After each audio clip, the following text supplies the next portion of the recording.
Good morning, everyone. Eli Beer, who's the founder of Hatzalah, the ambulance and motorcycle rescue service in Israel, volunteers, thousands of volunteers, tells the following story. He not only has Jewish volunteers, he has Christian volunteers and Muslim volunteers. And he says that the call came in, a young man was taking his wife to the hospital to have a baby. And in the car, the woman started to give birth. Pulled over in a gas station, he called Hatzalah. And the first guy to the scene was an Arab. And he delivered the baby healthy, cut the umbilical cord, and handed the healthy baby boy to the father. The father was overjoyed. Thank God the baby was rescued. And he looks at this guy, he looked a little Sephardic, you know, dark skin. He says, listen, in 8 days from now, there's going to be a Brit Milah. I want you to come to the Brit Milah, and I want to honor you that I'm going to name the baby after you because you saved my baby's life. So tell me, what's your name? And the Arab says, listen, that's a big honor. You don't have to give me such a big honor. You could just say thank you. He says, no, I insist. You deserve it. You saved my baby. I want to name it. What's your name? He says, listen, you don't have to do that. You could just send me some flowers. It's enough. He says, no, I insist. He says, what's your name? He says, my name is Muhammad. He says, okay, I'll send flowers. When a person is grateful, they're overjoyed. They'll do anything out of gratitude. The Jewish people not only got out of Egypt, but here they were trapped at the sea, and God splits the sea. They walk through, and then the Egyptians follow in hot pursuit. The water drowns them all. They see their enemies drowned in the sea, and their bodies washed ashore. And they burst out into this joyous song, Az Yashir Moshe Bnei Yisrael, the greatest song that we say every day in our prayers, the song of rejoicing, jubilation, gratitude, and thankfulness to God. What's the very next story in the Torah? There's no food in the desert. And God says, no problem. There's going to be manna from heaven. But here are the rules. Rule number 1, you can only take 1 day's portion of manna. Every morning you go out, you collect that day's portion. You can't take in advance for multiple days. Rule number 2, on Shabbat, no going out to collect food on Shabbat. Therefore, you'll get a double portion on Friday because you should not collect food on Shabbat. Guess what? The Jews break both rules. There were those Jews who tried to keep more than 1 day, and the Torah says their food got spoiled overnight. And then there were those Jews who went out to collect on Shabbat, even though they were told not to collect on Shabbat. They got a double portion on Friday. And God says, how much longer are they going to disrespect my laws?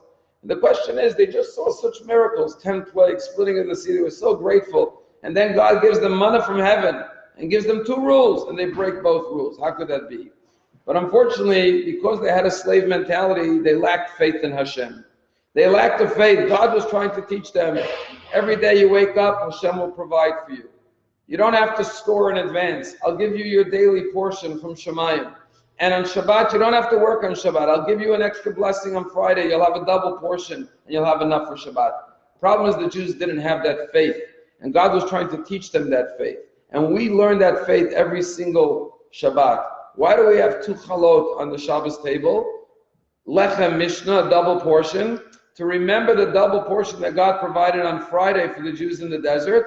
And the challah cover, that we covered the challah, one of the reasons is because it says in the parsha that there was dew covering the food, the manna. So the covering of the challah is like the dew, and the 2 chalot is the double portion we got on Friday in honor of Shabbat. And when we see the 2 chalot on the table, we have to remember an important lesson, that God provides. Every day God takes care of us. And if we don't work on Shabbat, we're not going to lose anything. God will give us a double portion on Friday. We have to remember where the source of our livelihood, our parnassah, our sustenance comes from. And not think that we are in control, but realize that Hashem takes care of us, and we have nothing to fear and nothing to worry about.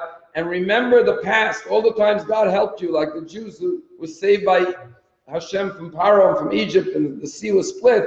Don't forget how many times Hashem saved you in the past. Realize He'll come through for you again. Don't lose your faith that you gained from your past experiences of joy and jubilation.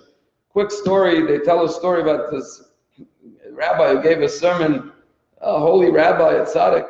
He said, if you have faith in God, God will provide for you. Most important thing is emunah. If you believe in Hashem, Hashem will answer your prayers.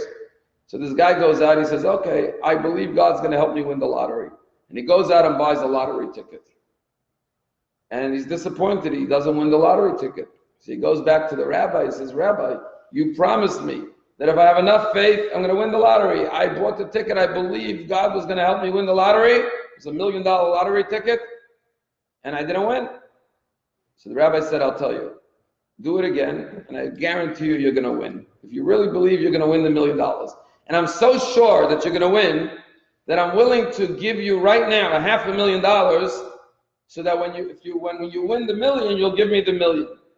The guy says, okay, deal, I'll take the $500,000. The rabbi says, well, obviously you don't believe enough, because if you really believed you were going to win the $1 million, you wouldn't take $500,000 today. If we have emunah, we have trust in God, and that's what we do when we keep Shabbat. We demonstrate our faith in God, that Hashem provides for us, and therefore we have trust in Hashem, and Hashem provides us our daily sustenance.